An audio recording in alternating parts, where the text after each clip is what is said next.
الله أكبر الله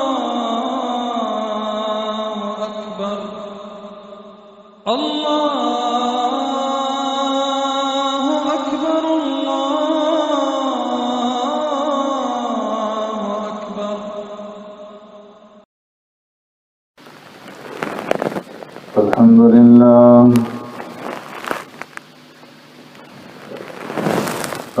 لله نحمده ونستعينه ونستغفره ونؤمن به ونتوكل عليه ونعوذ بالله من شرور أنفسنا ومن سيئات أعمالنا. من يهده الله فلا مضل له ومن يضلله فلا هادي له. ونشهد أن لا إله إلا الله وحده لا شريك له. ونشهد أن سيدنا ونبينا ومولانا محمدا عبده ورسوله. أرسله الله إلى كافة للناس بشيرا ونذيرا وداعيا إلى الله بإذنه وسراجا منيرا. أما بعد فقد قال الله تبارك وتعالى في القرآن المجيد والفرقان الحميد. فأعوذ بالله من الشيطان الرجيم. بسم الله الرحمن الرحيم.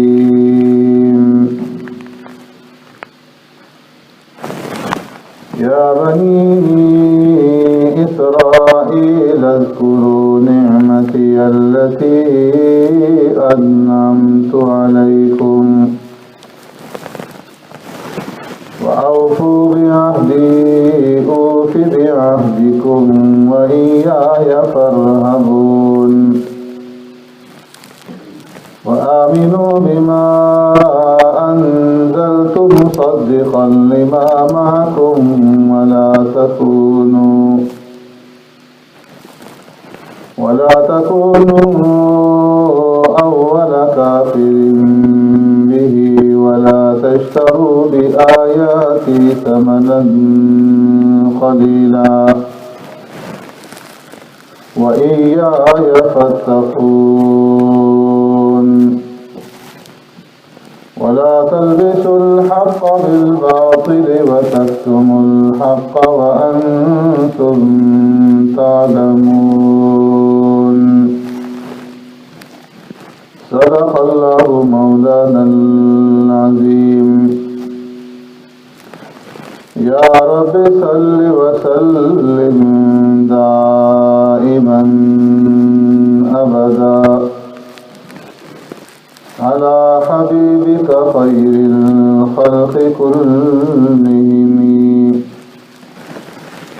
والحبيب الذي ترجى شفاعته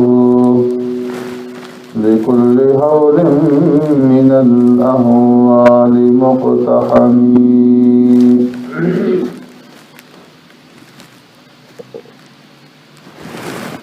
يا بني إسرائيل اذكروا. اے بنی اسرائیل یاد کرو نعمتی التي انعمت علیکم میری ان نعمتوں کو ان احسانات کو جو میں نے تمہارے اوپر کیے. وَأَوْفُوا بِعَهْدِي أُوفِ بِعَهْدِكُمْ اور پورا کرو تم میرا عہد پورا کروں گا میں تمہارے عہد کو وَإِيَّايَ فَارْهَبُونِ اور خاص مجھ ہی سے ڈرتے رہو وَآمِنُوا بِمَا أَنزَلْتُ مُصَدِّقًا لِمَا مَعَكُمْ اور ایمان لاؤ اس کتاب پر جو میں نے نازل کی تصدیق کرتی ہے ان کتابوں کی جو تمہارے پاس ہیں وَلَا تَكُونُوا أَوَّلَ كَافِرٍ بِهِ اور مت بنو پہلے انکار کرنے والے اس کے ساتھ وَلَا تَشْتَرُوا بِآيَاتِي ثَمَنًا قَلِيلًا اور مت خریدو میری آیتوں کے بدلے میں تھوڑا سا عوض وَإِيَّايَ فَاتَّقُونِ اور خاص مجھے سے ڈرتے رہو وَلَا تَلْبِسُوا الْحَقَّ بِالْبَاطِلِ اور نہ خلط ملط کرو نہ ملاؤ حق کو باطل کے ساتھ وَتَكْتُمُوا الْحَقَّ وَأَنْتُمْ تَعْلَمُونَ اور تم جانتے بوجھتے ہوئے حق کو چھپاتے ہو آمنت باللہ وبآیاتی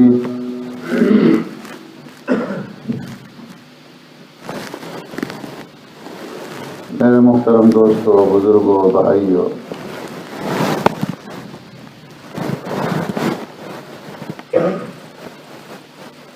سورہ بقرہ کی ابتدا میں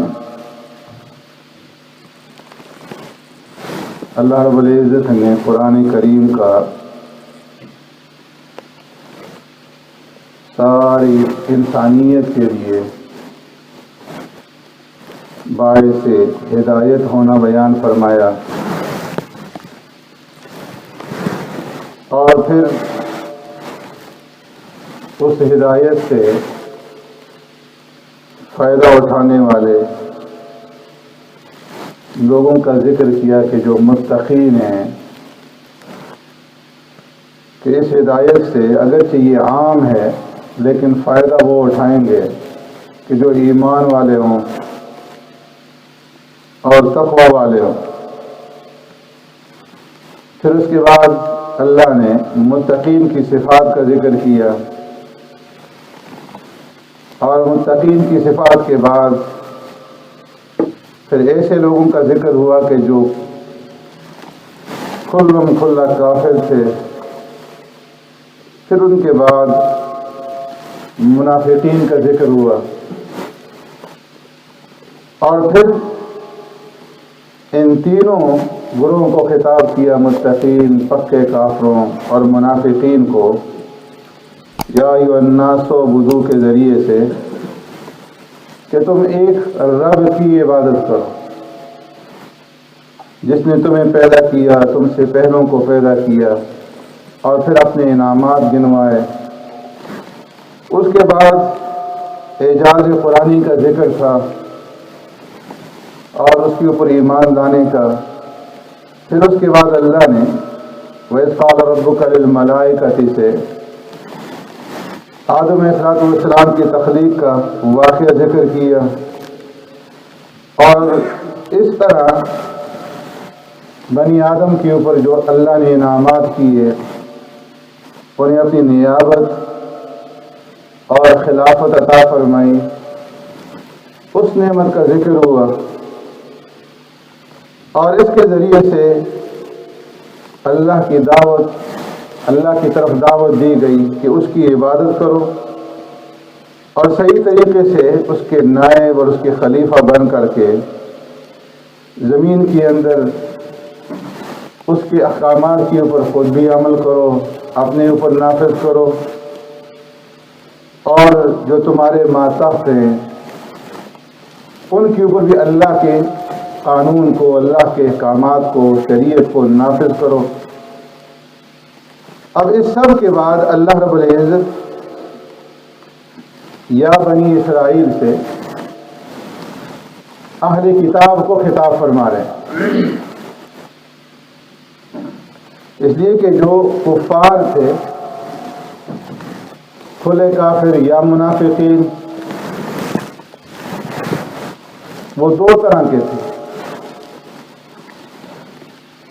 ایک تو وہ تھے کہ جو بالکل پڑھنا لکھنا نہیں جانتے تھے، ان پڑھ تھے اور بت پرستی کے اندر مبتلا تھے، اپنے آباء و اجداد کی رسومات کی اور رواجوں کی پاسداری کرنے والے، ان کے اوپر چلنے والے۔ اس کے علاوہ ان کے پاس کچھ بھی نہیں تھا سوائے رسوم اور رواج۔ ایسے لوگوں کو قرآن نے امیین کہا اور مشرکین، کہ یہ شرک کرنے والے، بت پرستی کے اندر مبتلا ان پڑھ لوگ ہیں، جو نہ لکھنا جانتے ہیں نہ پڑھنا جانتے ہیں۔ اور پھر ان کافرین میں سے دوسرا طبقہ ان لوگوں کا ہے کہ جو پڑھے لکھے سمجھے جاتے تھے، جن کے پاس آسمانی کتابوں کا علم تھا اور معاشرے کے اندر لوگوں نے عزت اور احترام کی نگاہ سے دیکھتے تھے۔ ان میں سے بعض وہ لوگ تھے کہ جو حضرت موسیٰ علیہ السلام کو مانتے تھے اور عیسیٰ علیہ السلام کو نہیں مانتے تھے۔ موسیٰ علیہ السلام پر نازل شدہ کتاب تورات پر ان کا ایمان تھا، یہ لوگ یہود کہلاتے تھے۔ اور دوسرا طبقہ وہ تھا کہ جو نصارہ یا عیسائی کہلاتے تھے، جو موسیٰ علیہ السلام کو تو نہیں مانتے تھے لیکن عیسیٰ علیہ السلام کو مانتے تھے اور ان پر نازل شدہ کتاب انجیل کے اوپر ان کا ایمان تھا۔ تو یہ دونوں جو طبقات تھے، یہود اور نصارہ، ان کو اہل کتاب کہا گیا، اس لیے کہ آسمانی جو نازل شدہ کتابیں تھیں، تورات اور انجیل، ان دونوں کتابوں کے اوپر وہ ایمان اور یقین رکھتے تھے، ان کو مانتے تھے۔ اس اعتبار سے یہ اہل کتاب کہلائے۔ اور یہ لوگ چونکہ مدینہ منورہ میں اور اس کے ارد گرد علاقے میں آباد تھے، اور یہ جو سورت ہے سورہ بقرہ مدنی سورت ہے، تو اس لیے مشرکین اور منافقین کے خطاب کے بعد اب اللہ رب العزت یہاں سے سورہ بقرہ کی آیت نمبر 40 سے اہل کتاب کا یہود اور نصارہ کو جو ہے خطاب فرمائے، اور یہاں سے ان کو جو خطاب شروع ہوتا ہے تو طویل خطاب ہے، آیت نمبر 123 تک یہ خطاب لگاتار چلتا ہے۔ اور اس خطاب میں اہل کتاب کو اللہ رب العزت مخاطب کر کے پہلے ان کے اوپر اپنے انعامات جتلاتے ہیں، ان کی شرافت کو بیان فرماتے ہیں اور ان کا اولاد انبیاء علیہ السلام ہونا اس کا ذکر کیا جاتا ہے۔ پھر اس راستے سے ان کے اوپر جو انعامات ہوئے، جن نعمتوں سے انہیں نوازا گیا، ان نعمتوں کا ذکر ہوتا ہے۔ پہلی 7 آیتوں کے اندر اللہ اجمالی خطاب فرماتے ہیں، 3 آیات میں ایمان کی دعوت دی جاتی ہے اور اس کے بعد 4 آیات میں اعمال صالحہ کی طرف دعوت دی جاتی ہے، اور اس کے بعد پھر تفصیلی خطاب شروع ہوتا ہے، اور اس تفصیلی خطاب میں پھر ان کی غلطیوں کا، ان کی لغزشوں کا ذکر ہوتا ہے، اس کے اوپر انہیں متنبہ کیا جاتا ہے اور راہ راست کے اوپر آنے، سیدھا راستہ اختیار کرنے کی دعوت دی جاتی ہے۔ تو اللہ فرماتے ہیں، یا بنی اسرائیل، اے بنی اسرائیل، اذکروا نعمتی التی انعمت علیکم، یاد کرو میری ان نعمتوں کو جو میں نے تمہارے اوپر کی۔ بنی اسرائیل اس کا معنی ہے اسرائیل کی اولاد. حضرت یعقوب علیہ السلام ان کا دوسرا نام اسرائیل تھا. بعض علماء نے فرمایا کہ پیارے پیغمبر صلی اللہ علیہ وسلم کے علاوہ کسی اور نبی کے متعدد نام نہیں ہیں سوائے حضرت یعقوب علیہ السلام کے، کہ ان کا نام یعقوب بھی اور اسرائیل بھی تھا. اور اسرائیل عبرانی زبان میں اس کا معنی ہے عبداللہ، اللہ کا بندہ. حضرت یعقوب علیہ السلام اور اسرائیل علیہ السلام یہ پوتے تھے حضرت ابراہیم خلیل اللہ علی نبینا علیہ السلام کے. اور حضرت ابراہیم علیہ السلام جو موجودہ بغداد ہے اس سے 70 میل کے فاصلے پر ایک شہر تھا جس کا نام بابل تھا. اس وقت کی جو حکومت تھی اس کا دارالخلافہ تھا، مشہور شہر تھا، اور 40 میل طول اور عرض کے اندر یہ پھیلا ہوا تھا. جہاں کی تہذیب مشہور تھی، جہاں پر ابراہیم علیہ السلام پیدا ہوئے. نمرود کی بادشاہت تھی اور وہ خود بھی بت پرست تھا. ابراہیم علیہ السلام کے والد بھی بت پرست تھے. ابراہیم علیہ السلام نے توحید کی دعوت دی، نتیجتاً بے شمار تکلیفیں اٹھائیں، بالآخر آگ میں ڈالا گیا. اور اس کے بعد اللہ رب العزت کے حکم سے ابراہیم علیہ السلام نے بابل سے ہجرت کی اور مصر کے راستے سے ہوتے ہوئے ابراہیم علیہ السلام شام پہنچے. اور شام کے علاقے فلسطین میں ابراہیم علیہ السلام نے قیام کیا، جو اس وقت کنعان کے نام سے مشہور تھا. شامی کے زیر تسلط تھا یہ علاقہ. اس وقت اللہ رب العزت نے ابراہیم علیہ السلام کو بیٹا عطا فرمایا، اسماعیل علیہ السلام اماں ہاجرہ کے وطن سے. اور پھر اللہ رب العزت کی حکم سے ابراہیم علیہ السلام نے اماں ہاجرہ اسماعیل علیہ السلام کو لے کر وادی غیر ذی زرع مکہ مکرمہ میں آباد کیا. وہیں سے مکہ مکرمہ کی آبادی کا سلسلہ شروع ہوا اور بنو اسماعیل وہاں پہ آباد ہوئے. پھر جب ابراہیم علیہ السلام کی عمر 100 سال کی تھی اور اب ان کی دوسری بیوی جو چچزاد بہن تھی حضرت سارہ، ان کی عمر 90 سال تھی،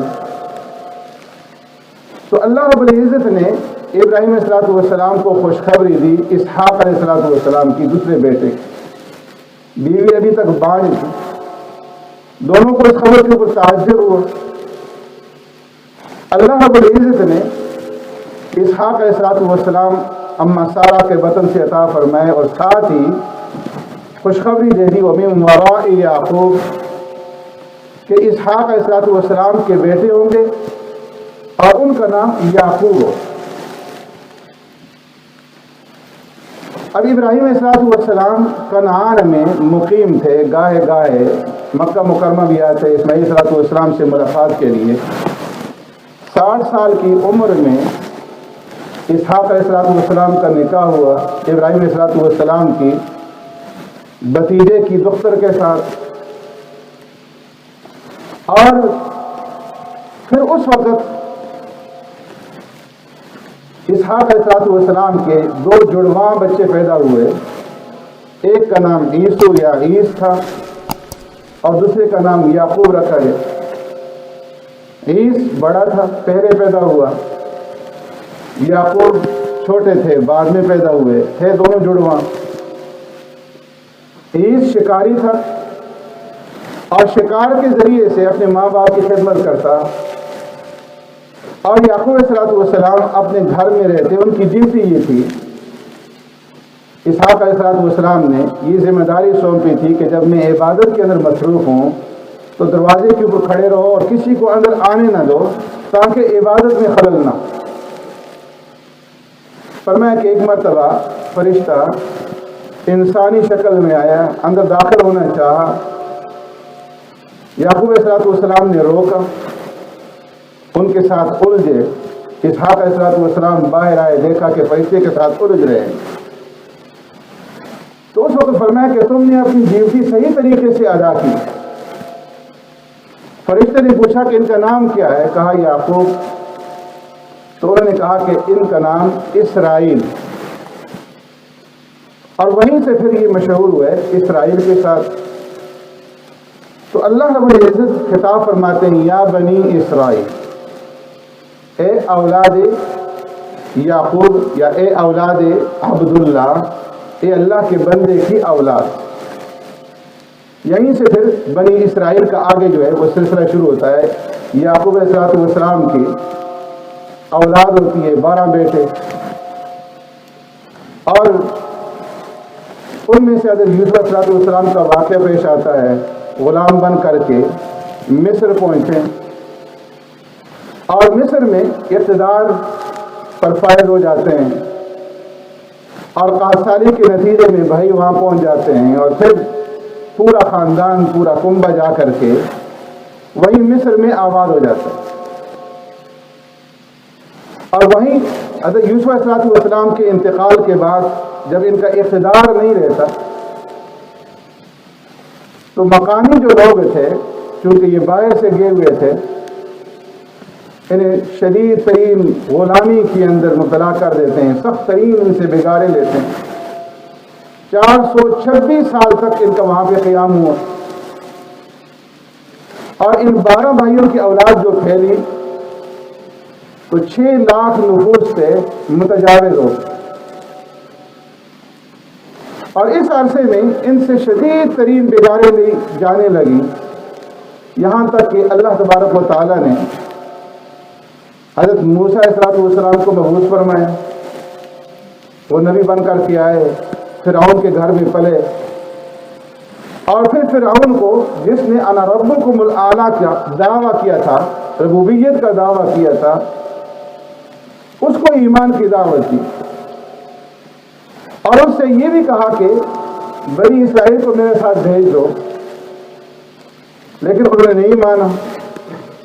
نتیجتاً اللہ رب العزت کے حکم سے موسیٰ علیہ السلام نے وہاں سے بنی اسرائیل کو ساتھ لیا، یہ 6 لاکھ نفوس جو تھے ان کو ساتھ لے کر کے وہاں سے نکلے، رات کے وقت دریا پر پہنچے، صبح کو فرعون کو معلوم ہوا، وہ بھی لشکر لے کر پہنچا۔ اللہ نے موسیٰ علیہ السلام کو حکم دیا کہ اے موسیٰ دریا کے اندر لاٹھی مارو، عصا مارا، 12 راستے بن گئے، اور بنی اسرائیل نے دریا کو عبور کر لی۔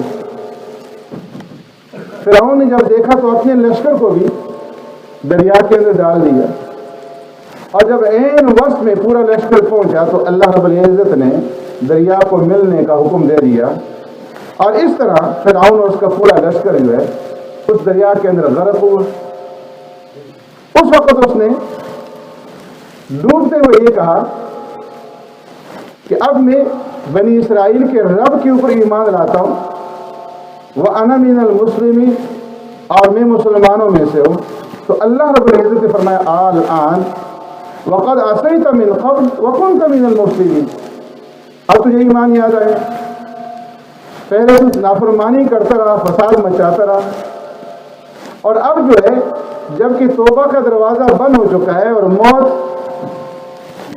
تمہارے سامنے ہے، اب تم ایمان لاتے ہو۔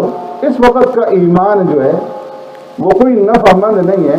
فَالْيَوْمَ نُنَجِّيكَ بِبَدَنِكَ لِتَكُونَ لِمَنْ خَلْفَكَ آیَةً، آج کے دن ہم تمہارے بدن کو نجات دے دیتے ہیں تاکہ آئندہ جو آنے والے لوگ ہیں قیامت تک، ان کے لیے تم نمونہ عبرت بن جاؤ، کہ جس آدمی نے خدائی کا دعویٰ کیا تھا لوگ اس کو دیکھ سکیں، اور اس طرح اللہ رب العزت نے اس کے بدن کو جو ہے محفوظ رکھا۔ سبحانک اللہم و بحمدک، نشہد ان لا الہ الا انت، نستغفرک۔